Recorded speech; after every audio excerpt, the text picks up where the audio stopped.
You know what's crazy about the wrestling business right now? I mean, first of all, we wouldn't have expected Vince McMahon to retire the way he did. And there are still some, let's not deny it, that firmly believe that it's a ruse. Some even feel that even if it is legit, it's not going to be that legit.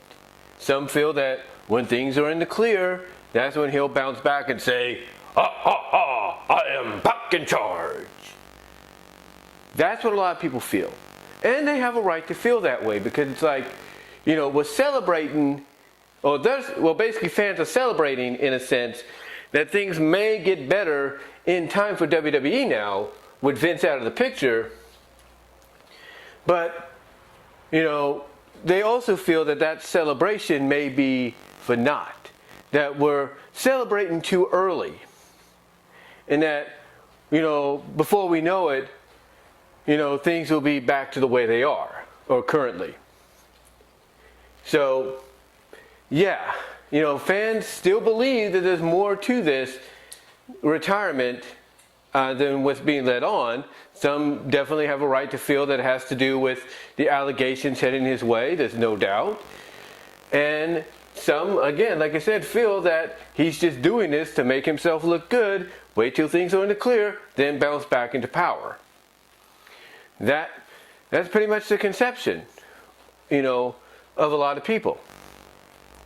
But it seems though, ever since the announcement was made, and it's been a mixed reaction, mostly all positive that he's gone, even within WWE, and even outside of WWE, what's crazy is now you have a lot of things happening on the AEW Ring of Honor side that you wouldn't expect.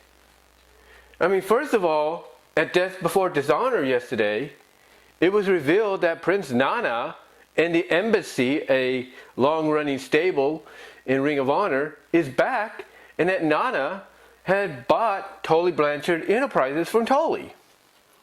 And then Sean Ross Sapp reports through Fightful Select that Tully Blanchard is gone from AEW Ring of Honor, and there's no future plans whatsoever to include him. So, what happened? We don't know. Did he not want to renew his contract? Was there maybe loyalty to Ric Flair to be there for his last match? What? I don't know. But then you get the announcement that Jonathan Gresham, the now former Ring of Honor World Champ, who lost his title in the opening match to Claudio Castagnoli, formerly Cesaro in WWE, that he now wants his release. He wants out. Because the only reason he resigned is because he wanted to stick with the company out of loyalty and see what happens.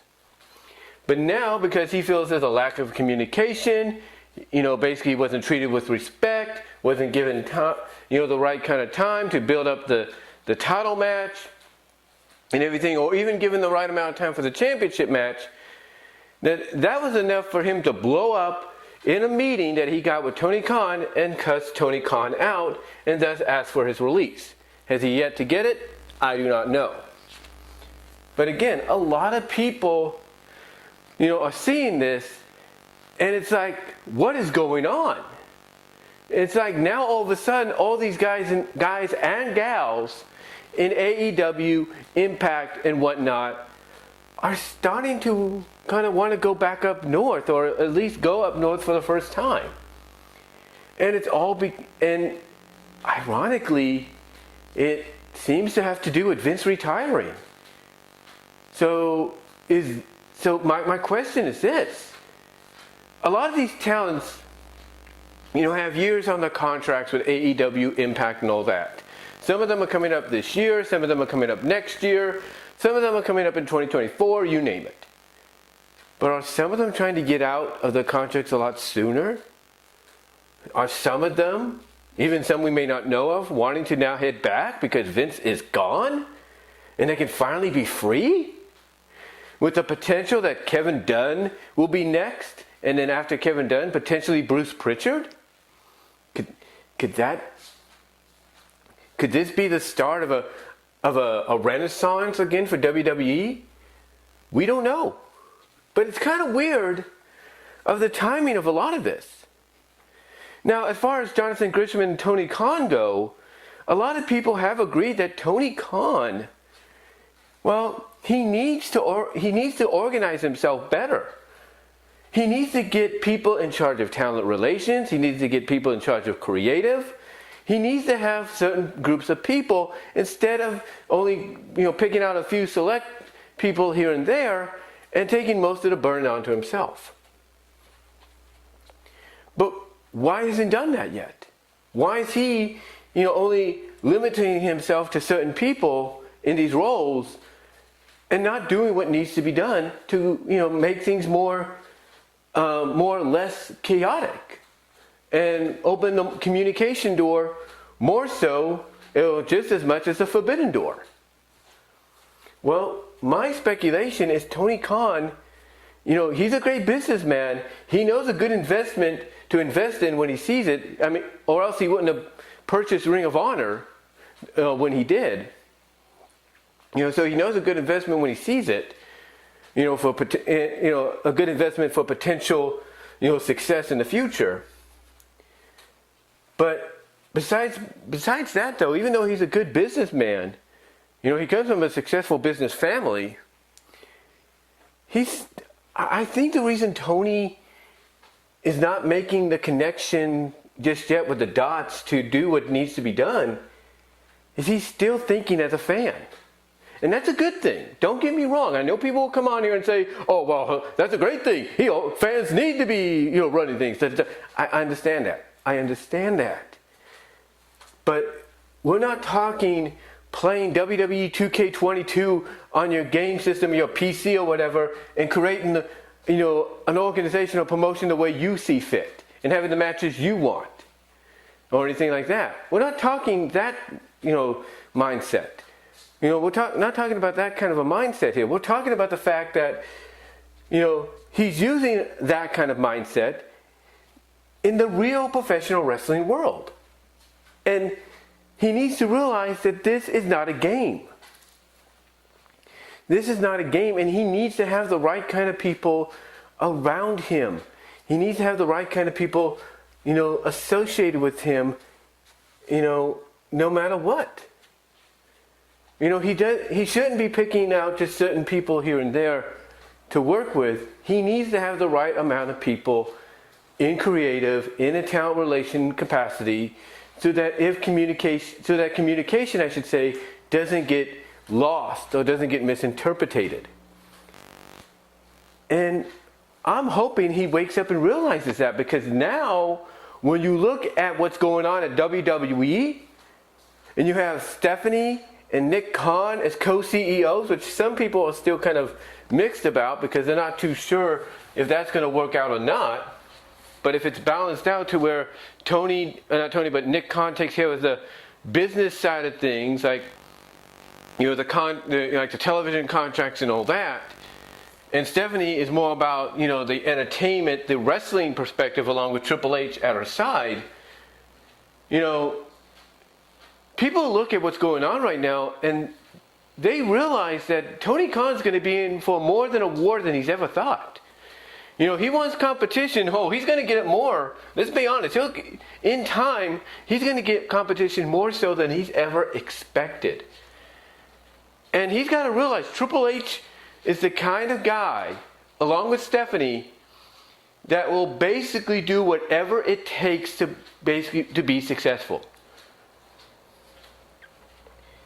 And this is what they worry about, because if he doesn't get his act together, now that this change has happened in WWE, it'll only be a matter of time before WWE, humiliates AEW. And that fan base that's loyal to AEW will go to WWE, just like that fan base that was loyal to WWE went to AEW. That's what they worry about. That's what they worry about, Tony Khan taking too much onto himself. So hopefully he wakes up and he realizes, oh crap, Stephanie's in charge along with Nick, along with that other Khan, and Triple H is back in charge of, in the capacity, as an EVP of talent relations. Basically, he's got power again. Oh crap! I better do something better. oh, I better get myself, organized. He's going to have to wake up and realize that now, more so than ever, that the real competitive war is going to take off. It is going to take off sooner rather than later. It is. And I know some people might be listening, be going like, oh, you're so funny. AEW is going to kick their ass. And everything. They're going to kick their ass. They're going to put them out of business at AEW all the way. And look, you have a right to your loyalty to All Elite Wrestling, just like people have a right to the loyalty to Impact, to New Japan, to MLW, PWG, AAA, you name it. Just like people back in the day had the loyalties to WWF, WCW, ECW, just like back in the 80s. People had the loyalties to WWF, AWA, NWA, USWA, UWF, Mid-South, you name it. They had the loyalties and always felt that their promotion was better than the other, and that their promotion would be the more successful. Yeah, what happened? Exactly. And that's what they worry about here. That's why people, when they listen to what someone like a JD says, or an Alex says, or just Alex says, or even a Solomon says, and they negate that, and they point out the flaws or the issues here and there. And, they're trying to wake them up to reality, like, hello, anybody in there, JD? Anybody in there? Wake up. Or, hello, Alex. Anybody in there? Oh, hello, Jason. Anybody in there? Wake up. Wake up. Come out of your dream sequence. Come out of your fantasies.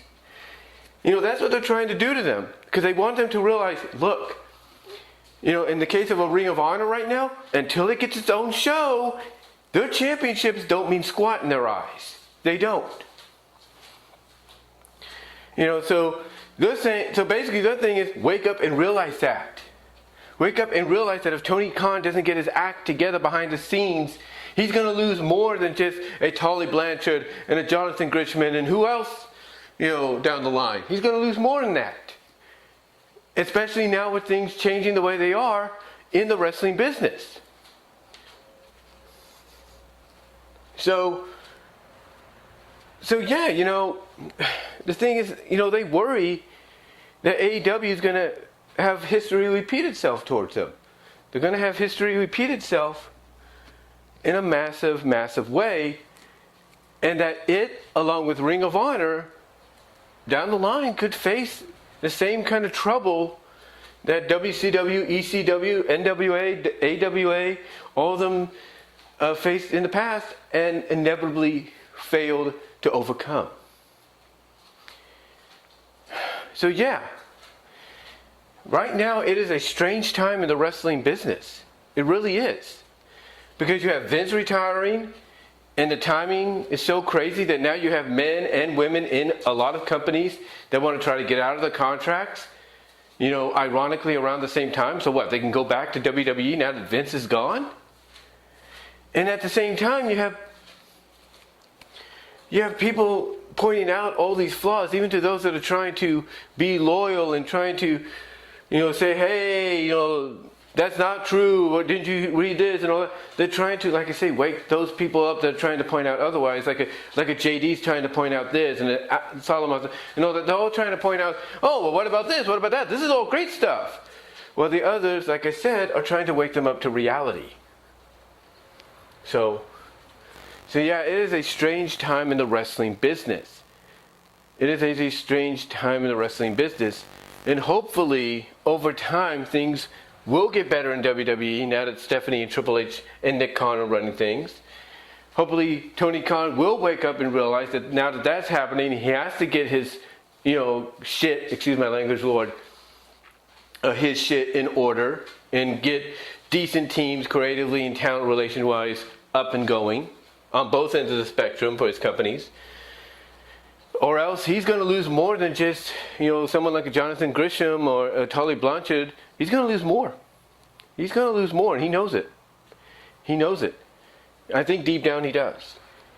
And that's the reality some people are trying to wake a JD, a Solid Monster, and a Just Alex up to. But here's the thing, JD, Alex, and Jason, they know this. But they don't want to frown upon that. They want to look at the positives. That's why they ignore it. That's why they act as some people call them as shields to AEW, Ring of Honor, and Tony Khan. When they're not. They're basically trying to ignore that negativity. Even though they know people are trying to wake them up to reality. Like I said, they know about that reality. They just don't want to deal with it right now. They want to basically enjoy the moment. As I said one time in a video months ago, that right now, doesn't matter how long AEW or this new Ring of Honor are around. I mean, for all we know, let's just say for an example, AEW, Ring of Honor, they can go out of business next month. Not saying that's going to happen, because, they're too successful, have too much momentum and all that, too much behind them for that to happen. But let's say, just for example, they go out of business next month, both of them. Yeah, a lot of fans will migrate back to WWE now that things have changed, but guess what? At least someone like a JD, a Solid Monster, and Alex can sit back and be like, yeah, that AEW, that Ring of Honor of Tony Khan's, those were great times. Those were great moments. And they're the reason wrestling is back to the way it is. They can look back and have the joy about it. Look back on that with fondness and joy. Because they were able to live in the moment. In a moment of wrestling that nobody thought would ever happen the way it's happening right now. And that's why they are reality people. They do acknowledge the problems that Tony Khan faces or needs to change and not have to put himself into a situation that he has to overcome. Take care of it right now so that there's no issue. No issue whatsoever. But yeah, what a time in wrestling, guys. Vince McMahon retiring. Ironically, or coincidental, you have talent in a lot of companies wanting out of the contract all of a sudden to possibly head back to WWE because Vince is no longer there. You have Tony Khan possibly having to finally get it all together because he should realize by now he's going to be in for a very competitive war, more so than he's ever been before. What a time. And you have a lot of people trying to wake up those that they feel are shields to AEW to the fact that, hey, those people like a JD, a Just Alex, a Solid Monster, they're already woken up to that reality. They're just wanting to live in the moment right now and not dwell on that negativity. And that's about it. But yeah, what a time to be a wrestling fan, guys. What a freaking time. What a time. But let me know what your thoughts are down below. Comment if you like. Live chat during the premiere. Superchats, as described in the description, will be open and welcomed. As well as check me out at my Teespring store and check me out at patreon.com. So that's BW Roses. Check me out at BW Roses Discussions, all your favorite audio podcast locations except for Pandora.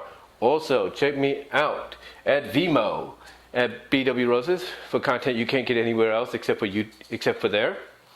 Also, check me out at Venmo at Brian-Roman-2 to help support the brand there, and at Cash App at BW Roses 98, and at TikTok at BW Roses. So until next time, guys, let me know what your thoughts are, and do you agree that this is quite a time to be a wrestling fan, a time